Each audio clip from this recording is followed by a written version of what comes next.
Hello, top of the morning to you. You know what it is. Chapter 14, Genesis. In the days of King Amraphel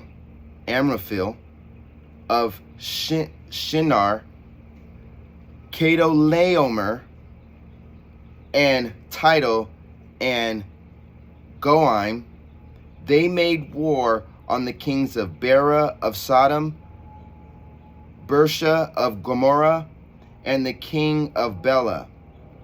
The latter kings joined together in the valley of Siddim, which is now the Dead Sea. 12 years they had served Chedorlaomer, but in the 13th year they rebelled. In the 14th year, Chedorlaomer and the kings who were with him attacked and subdued the Zuzim in Ham and the Hortites. Then they turned back to Kadesh and subdued all the country of the Amalekites and the Amorites.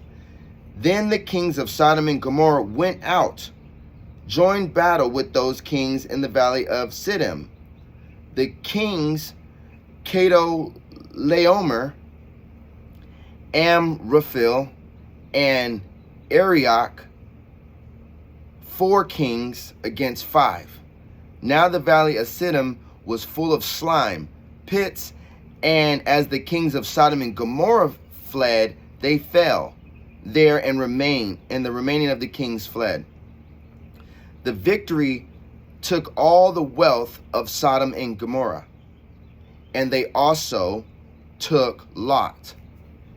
Then one who had escaped came and told Abraham, and when Abraham heard that his nephew had been captured, he armed 318 trained servants born in his own house and pursued the enemy. And he bought back all the goods, Lot, the women, and the people. After Abraham's return from the slaying of Chedorlaomer and the kings who were with him, the king of Sodom went out to meet him. Melchizedek, king of Salem, later called Jerusalem, brought out bread and wine. He was the priest of God Most High. And he blessed him and said, "Favor be Abram by God Most High, maker of heaven and earth. And praise be God, who has given your foes into your hand." And Abram gave him 1/10 of all he had taken. And the king of Sodom said to Abram, "Give me the persons and keep the goods for yourself." But Abram said to the king of Sodom, "I have lifted up my hand and sworn to the Lord that I would not take anything that is yours, lest you should say, I have made Abram rich. Take all except what my young men have eaten, and the share of the men who went with me. Let them take their portion." Wow. Great stuff going on. Okay, we get to see a war broke out, 4 kings against 5, as we can see. And at the end of it, they took Lot. Lot had to, Abraham had to go back and go get his nephew.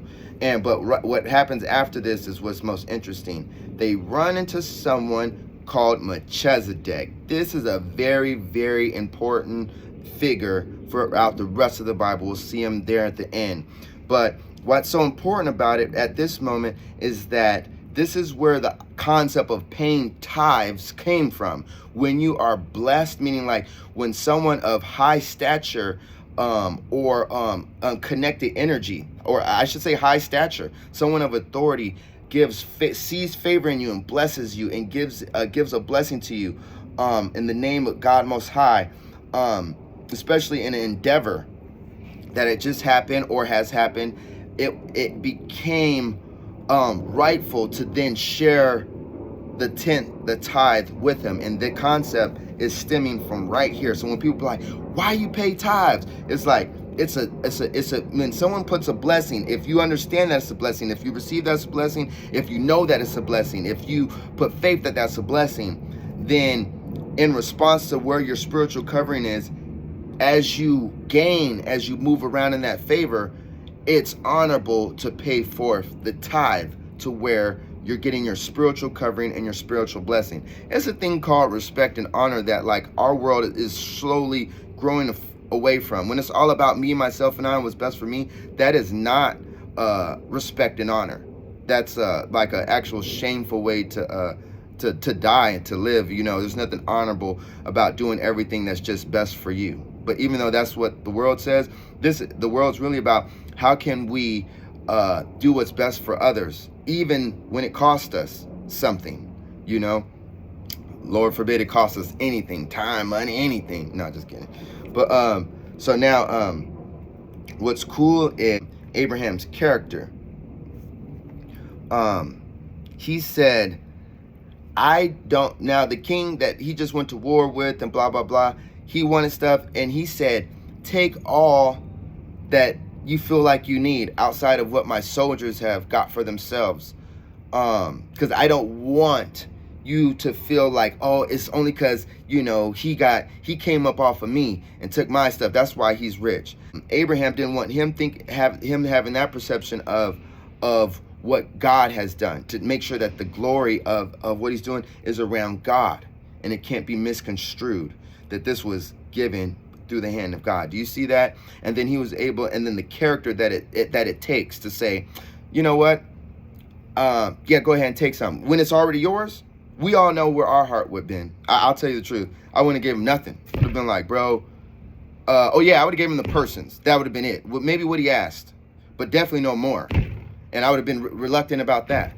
So I'm just being honest. And so this is the father of faith that was put in the Bible in order to show us what faith and honor look like.